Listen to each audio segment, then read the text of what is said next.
আসসালামু আলাইকুম। শ্রীলঙ্কার বিপক্ষে আসন্ন ওডিআই সিরিজের জন্য ইতিমধ্যে দল ঘোষণা করা হয়েছে। যে দলটা কিন্তু 16 সদস্য বিশিষ্ট। এখানে 8 জন ব্যাটসম্যানের পাশাপাশি 3 জন অলরাউন্ডার রয়েছে এবং 5 জন কিন্তু এখানে বোলার রয়েছে। তো এই দলটাকে যদি দেখি, দলটাতে কিন্তু মোটামুটি খুব একটা ব্যালেন্স টিম গড়ার চেষ্টা করেছেন এখানে নির্বাচক আশরাফুল হোসেন লিপু। কিন্তু আমার কাছে মনে হয় ঘরোয়া ক্রিকেটের পারফর্মার কিন্তু এখানে বাদ পড়ে গেছে। এখানে আমরা নুরুল হাসান সোহানকে কিন্তু এক্সপেক্ট করছিলাম। নুরুল হাসান সোহান কিন্তু আপনারা জানেন যে লিস্টি ক্রিকেটে এবং কিছুদিন আগে যে নিউজিল্যান্ডের সাথে খেলা হলো এখানে কিন্তু অসাধারণ ব্যাটিং করেছে। তো সে কিন্তু এই জায়গাটা ডিজার্ভ করতে বলে আমার কাছে মনে হয়। এখানে লিটন দাসকে কিন্তু ইনক্লুড করা হয়েছে। লিটন দাস আপনারা জানেন যে লাস্ট 7টা ওডিআই ইনিংসের মধ্যে 3টাতে শূন্য করেছেন। তো এমন একজন ব্যাটসম্যানকে দলে রাখার চাইতে এখানে যদি সোহানকে রাখতো তাহলে আমার কাছে মনে হতো যে জাজমেন্টটা প্রপার হতো। লিটন কুমার দাস কিন্তু 10 ইনিংস পরে টেস্টে 50 পেয়েছেন, হয়তো নির্বাচকরা ওই হিসাবে কিন্তু ওডিআই তাকে নিয়েছেন। বাংলাদেশ ক্রিকেটে কিন্তু এরকম প্রচলন দেখা যায় যে একটা ফরম্যাটে ভালো খেলে থাকলে অন্য ফরম্যাটে কিন্তু তাকে দিয়ে খেলিয়ে দেওয়া হয়, কিন্তু এটা আসলে কাম্য নয়। যে এই ফরম্যাটে ভালো খেলবে তাকে দিয়ে ওই ফরম্যাটে কন্টিনিউ করানো উচিত। মেহেদী হাসান মিরাজ স্বভাবতই ক্যাপ্টেন থাকতেছেন, যদিও এখানে তার জ্বর ইস্যুর কারণে প্রথম টেস্টে খেলতে পারেনি। তিনি এখন অনেকটা ফিট এবং তিনি ওডিআই ক্রিকেটের নেতৃত্ব দিবেন সবকিছু ঠিক থাকলে।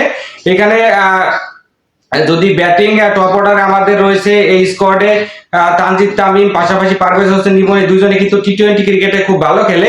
ইমন যদিও ওডিআই ক্রিকেট খুব অল্প খেলেছেন, তার শুরু বলা যেতে পারে, কিন্তু তানজিদ তামিম কিন্তু অনেকদিন ধরে ওডিআই ক্রিকেট খেলতেছেন এবং বেশ কিছু 50+ স্কোরও তার রয়েছে। আশা করি ভালো একটা পার্টনারশিপ আমরা পাবো। এখানে লিটন দাস রয়েছে, তার সাথে কিন্তু অনেকদিন পর মোহাম্মদ নাইম শেখকে ডাকা হয়েছে। নাইম শেখ কিন্তু ঘরোয়া ক্রিকেটে রেগুলার পারফর্ম করাদের মধ্যে আরেকজন। তো নাইম শেখ দলে চান্স পাবে কিনা, হয়তো আমার কাছে মনে হয় যে ব্যাকআপ ওপেনার হিসেবে তাকে ভাবছে নির্বাচকরা, কিন্তু তাকে দিয়ে আমার কাছে মনে হয় কন্টিনিউ করানো উচিত। পাশাপাশি এখানে মিডল অর্ডার ব্যাটসম্যান হিসেবে আমাদের রয়েছে নাজমুল হোসেন শান্ত এবং তাওহিদ হৃদয়। নাজমুল হোসেন শান্ত কিন্তু টেস্টে পরাপর 2টা ব্যাক টু ব্যাক ইনিংসে সেঞ্চুরি করলো।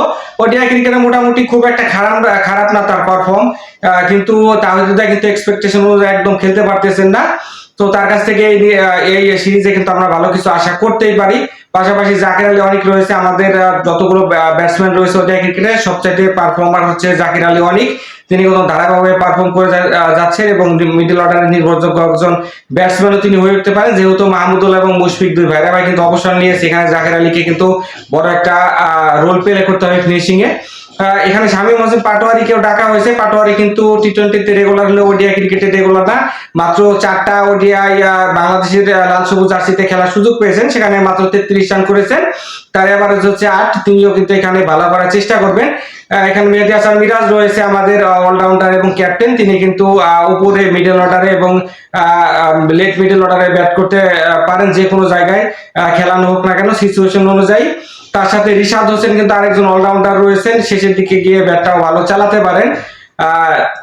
বলারের কথা যদি বলি, এখানে 5 জন ফাস্ট বোলার নেওয়া হয়েছে। ফাস্ট বোলারদের প্রাধিক্য এখানে রয়েছে। শ্রীলঙ্কার পিচগুলো কিন্তু ফাস্ট বোলারদের জন্য সুইটেবল, এই দৃষ্টিতে কিন্তু ফাস্ট বোলারই বেশি আধিক্য রয়েছে। এখানে মোস্তাফিজুর রহমান রয়েছে, স্বভাবতই আমাদের one of the best bowler.